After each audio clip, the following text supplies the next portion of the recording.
This is not your average courtroom moment. This is a full-blown meltdown waiting to happen.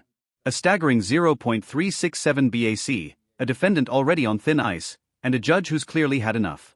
What starts as a routine plea quickly spirals into a tense reality check about addiction, accountability, and consequences. But here's the real question. When the system offers help instead of punishment, will the defendant actually take it? Or is jail already inevitable?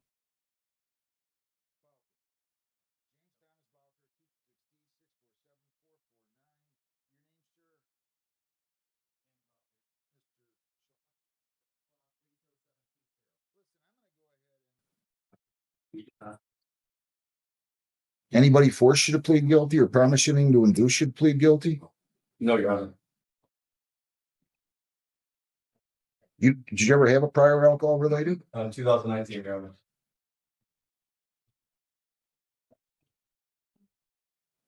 He better get into the sobriety court that I have, if he's going to jail.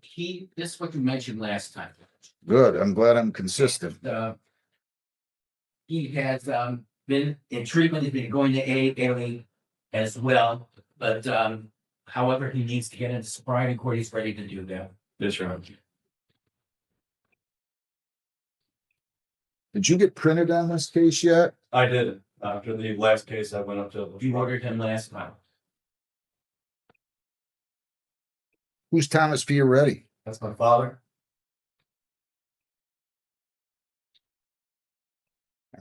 So he's going to get in the sobriety court?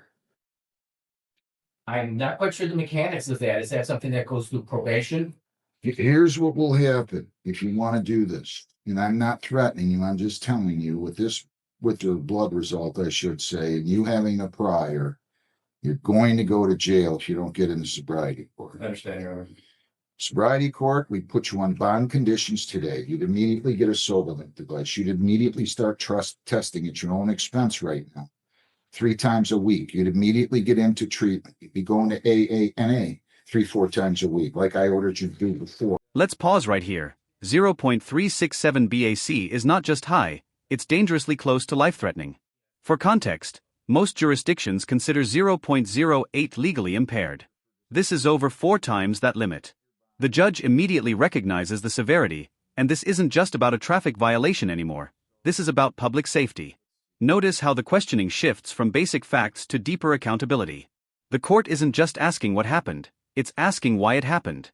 And here's something to think about. At what point does personal choice turn into a public danger?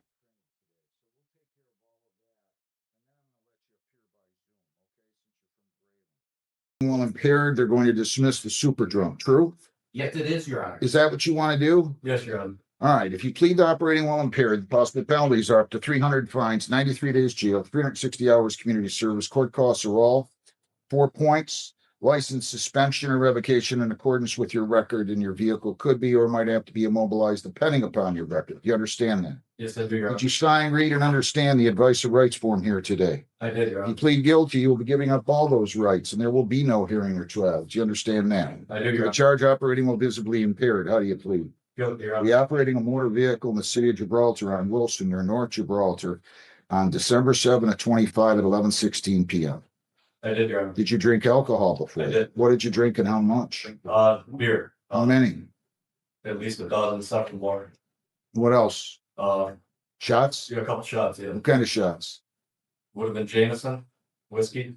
And you were involved in an accident? I had tried to do a U-turn and I landed on the rock. Your Honor. You had, He was in a parking lot too. you think that this happened at least in part because of your alcohol consumption? Yes, Your Honor. Yes. Was this a blood draw? It was. Do you stipulate that this reading was accurate? 0.367? Yes, Your Honor. Are you on probation or parole?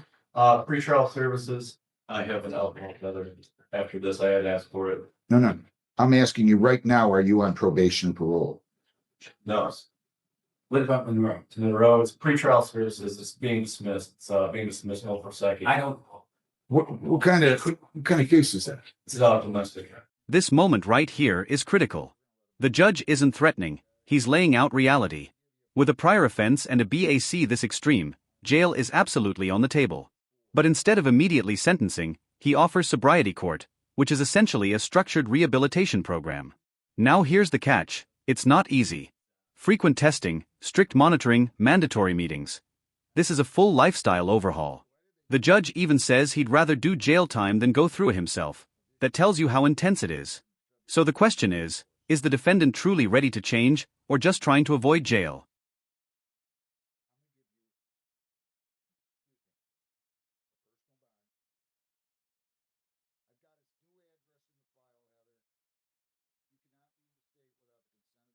Right, I ordered 4 times during combination of treatment and EA.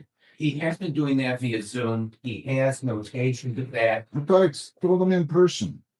I I did say in person. I wrote it down even. I don't know why these guys don't listen. Why haven't you been going in person? Your Honor, I have a 50 to 60 hour week at work. I have my daughter 4 days a week. I told you, did I not tell you to go in person? I know I did. Don't waffle on. I mean, you got a problem here, son. No, Yes. I mean, no disrespect. I understand, Your Honor.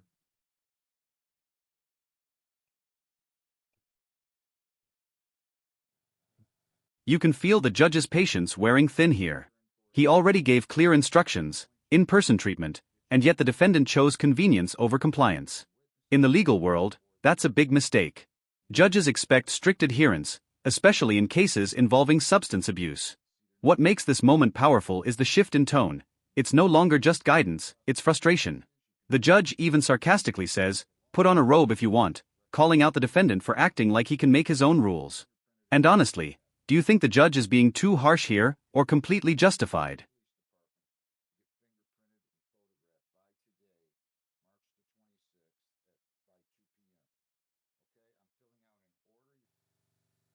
I don't know why I have to repeat myself and people just change their own, make their own orders. I mean, you can put on the robe if you want. I mean, I guess I could come over there. You can.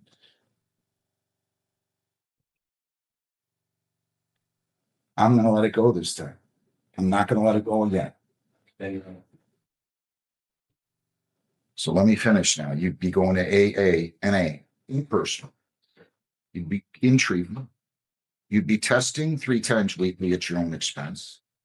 You're on the sober link at your own expense. You'd have to come and meet with probation every other week, and you'll meet with me at a status review, either at 7:30 in the morning on Wednesdays or 3 o'clock in the afternoon on Wednesdays, but I'm gonna move that afternoon session to Tuesdays come May 1st. So you can either come Wednesday morning or Tuesday afternoon, starting in May.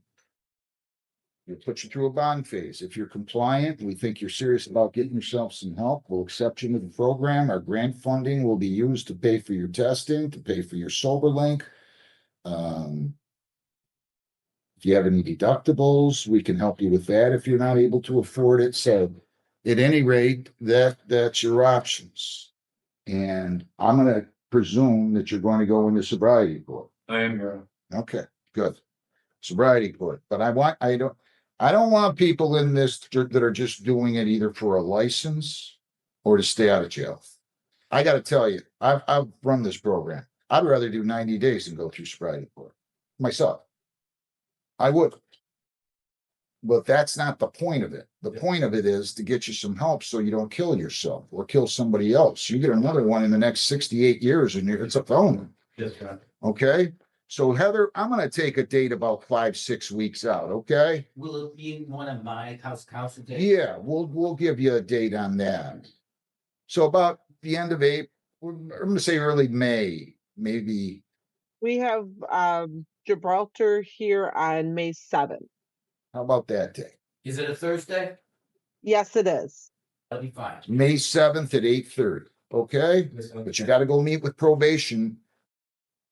Give this a lot of thought. Even if you change your mind, I'd rather you come and tell me now than start the program and fail at it. I'm fully committed to the All program. right, well, that's good. Okay, good enough. Good luck. Go down the hall, get your notice, then go meet with probation. Thank you for your time. Thank you. James Thomas Bowker, 260-647-449.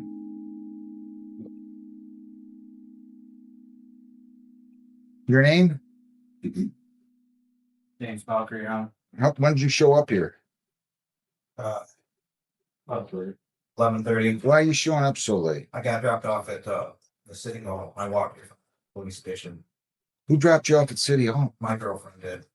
I thought that's where the courthouse was. I didn't get the paperwork. You live on Fifth Street in Trent, right? Not anymore. Where do you live? Now, Give me your address. 1971 Dorothy Lane, Gray Lane.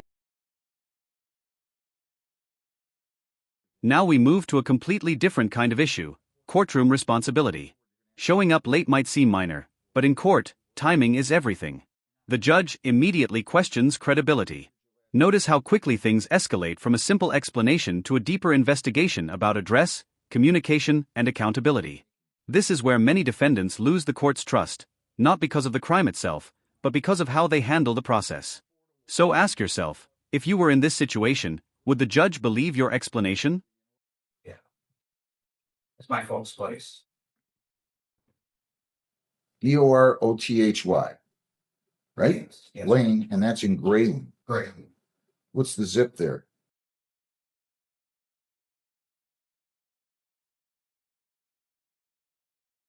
I mean, where'd you stay last night? Hotel. Which hotel? In Romulus, American Best. Where'd you stay the night before? Great. So you drove here all the way from Grayling. Yeah. Did you bother to tell any of us that you live in Grayling? Yes, I did. When I had court for a loitering ticket, and they asked me where I'd be at, and where I mean, I would have let you Zoom this. This is crazy. well, I called and asked if it was a Zoom, but I understand that you didn't have that information. But Well, they showed your address on Fifth Street. Is what it was. yeah, I mean, it's kind of getting late. Is Trenton still here? So do I. Call him. You want a lawyer? I'd like one in.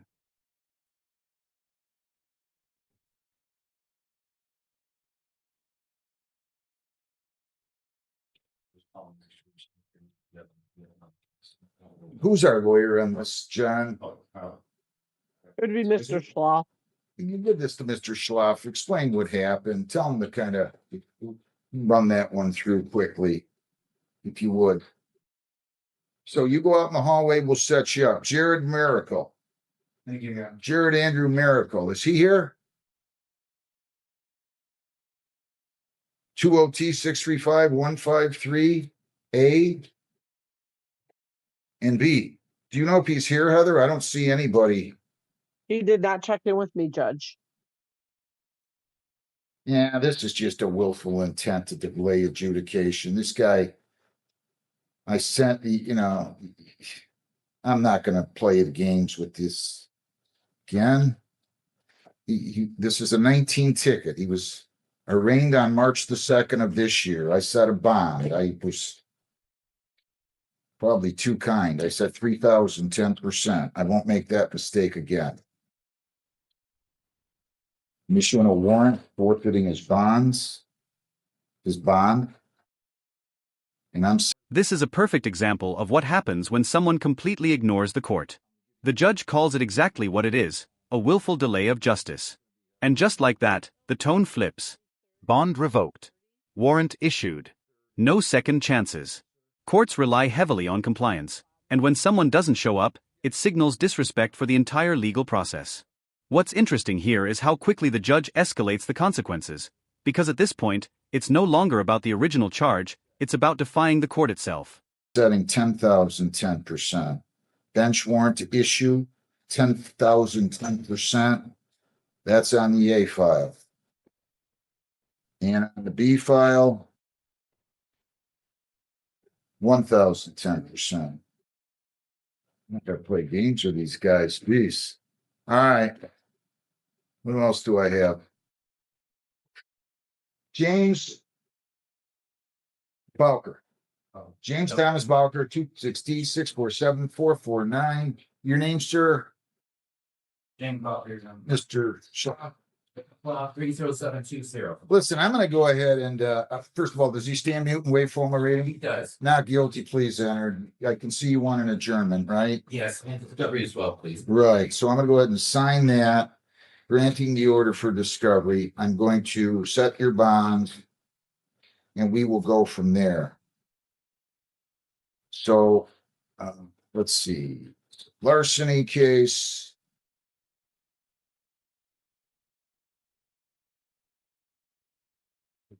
All right. So I'm gonna have to have you go get printed today. So we'll take care of all of that. And then I'm gonna let you appear by Zoom, okay, since you're from Grayling. All right, so Heather, make a note of that. We're gonna let him appear by Zoom, okay? Okay, Judge. So I'm gonna give you a personal bond here. I don't know why you weren't here before. Why weren't you here before?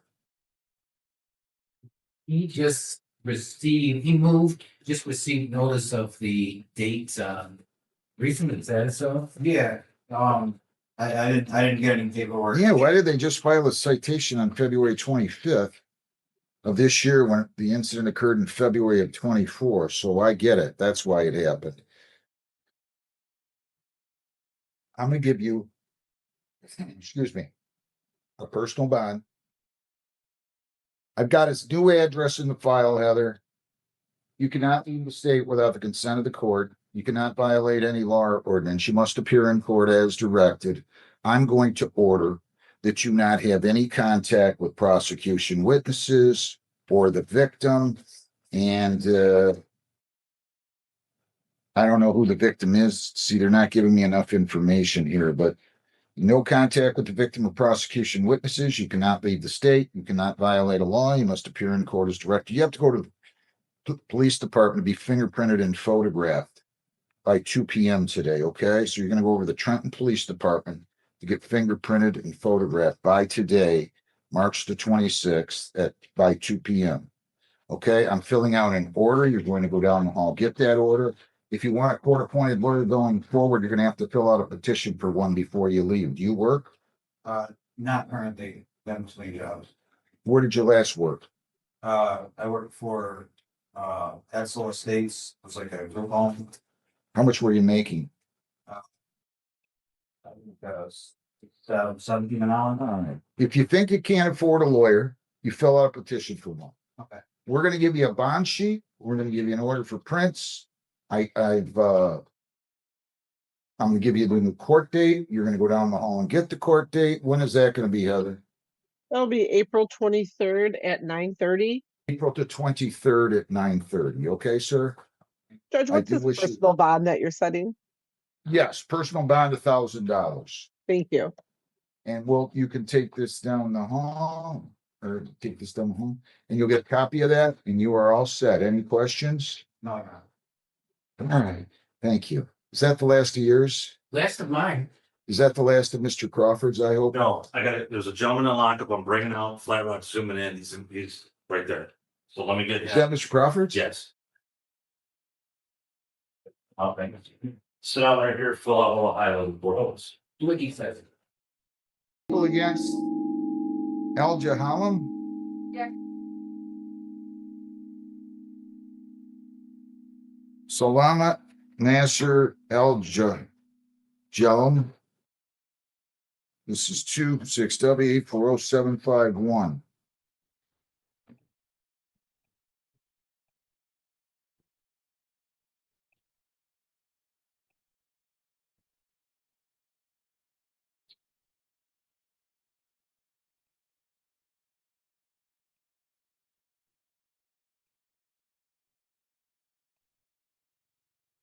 How long you been here, man?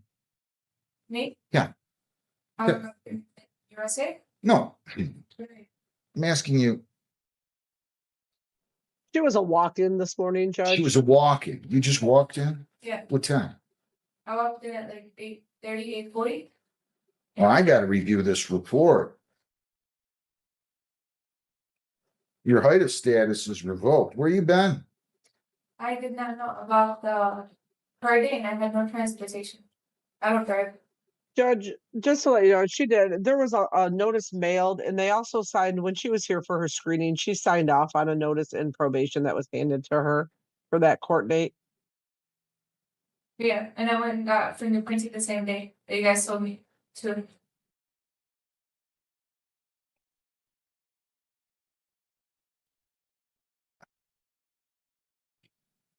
I'm still not following why you weren't here last week. I didn't know about the exact date. My husband did when we went to the court. Why did you go They ahead? gave you the dates. We gave you the date verbally. They gave you a notice down the hall. You went and got screened. You can't just walk in and, I mean, I don't remember this enough. You can't just walk in here. I mean, it's fine. I'll reschedule your sentence, but you gotta pay a little bit more attention to this one. Yes, Your Honor. Well, I'll go back to a personal bond of 1,000, but you got to show up on time. 8:30 in the morning. I promise you, you're here and your lawyer's ready and you're ready. I'll be out here sentencing you. Give me a date for this one, Heather. There should be a sheet on that, Judge. Sorry, I don't know why I forget that. What, okay, so we also have, your husband was on this, right? Yeah, It w- Wassim we had an Salah, inter- we have Kai. we had a sorry, Judge. We had an interpreter here for him. That was the Arabic interpreter that showed up, and they did not appear. Come on up here. the, What are you guys doing?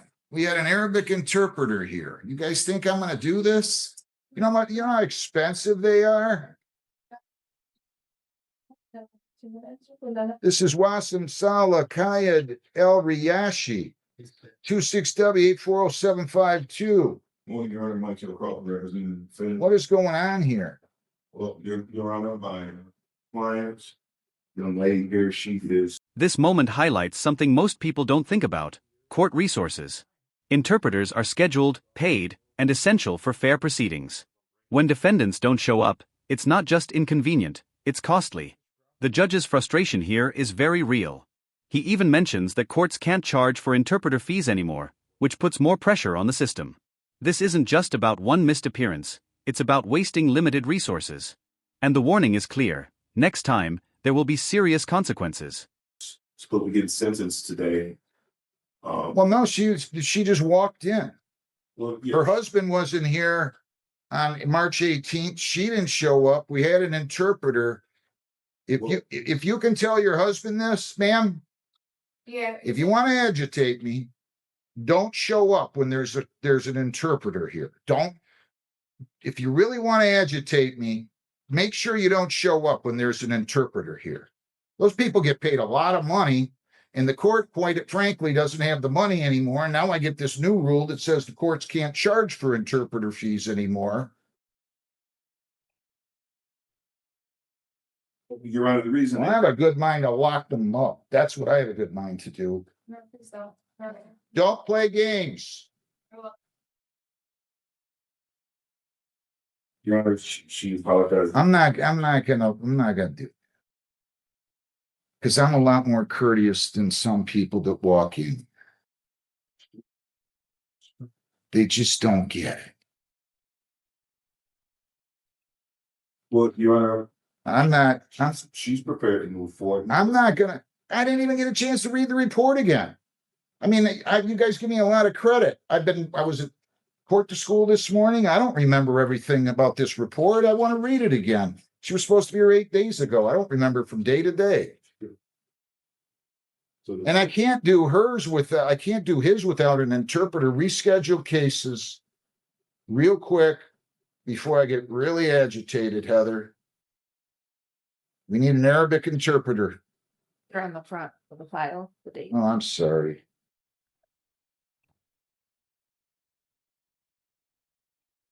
April 15th at 8:30. I'm telling you, don't show up next time. You tell your husband I'm saying this. You don't show up next time, I'm setting a bond you're not going to be able to make. And then we're going to get around to hearing the case. Tell him this. We're going to get around to having the case heard when I feel like having it heard. And that will not be anytime soon. Do we understand one another? Yes. Can't miss when I got interpreters here. Come on. Thank you, Your Honor. Thank you. April 15th, 8:30 in the morning. Go down and get your notices. This courtroom session was a powerful reminder of how quickly things can escalate when accountability slips.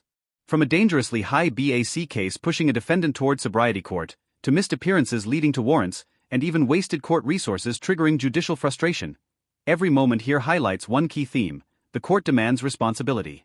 Judges can offer second chances, but only if defendants meet them halfway. Now we want to hear from you. Do you think the judge handled these situations fairly? Or were some decisions too harsh?